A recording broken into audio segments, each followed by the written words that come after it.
সুপ্রিয় দর্শক আসসালামু আলাইকুম। আবারও সেই বরাবরের মতো নিলাম সেই ঐতিহ্যবাহী নাটোর তেবেরিয়া হাটে। নাটোর তেবেরিয়া হাটে ছাগলের জাত ও দাম সম্পর্কে জানানোর চেষ্টা করবো। দর্শক এখানে দেখতে পাচ্ছেন অনেক সুন্দর সুন্দর বাচ্চা, গারল ভেড়া দুটাই আছে। আমার এই চাচার সাথে কথা বলে জানবো এগুলো কী কী জাত। আসসালামু আলাইকুম চাচা, কেমন আছেন? ভালো। আচ্ছা, অনেক সুন্দর সুন্দর বাতে যায়, এগুলো কি গারল না ভেড়া? গারল, সবগুলোই গারল। এগুলা কি খাসি বাটি আছে? আচ্ছা, খাসি বাটি। এটা বয়সটা কেমন? 3 মাস করে।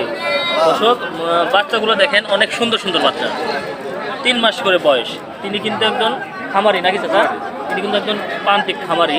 চাচা কত করে পিস চাচ্ছেন? 8,000, 7,000। 7,000 থেকে 8,000 টাকা পিস চাচ্ছেন। এখানে কি দাম দর করার সুযোগ আছে? হ্যাঁ। আচ্ছা, অনলাইনে কেউ যদি আপনারা ক্রয় করতেছে আপনি দিতে পারবেন তো? দর্শক এখানে কিন্তু অনলাইনে ক্রয় করতে পারেন আপনারা। দেখেন অনেক সুন্দর সুন্দর 3 মাস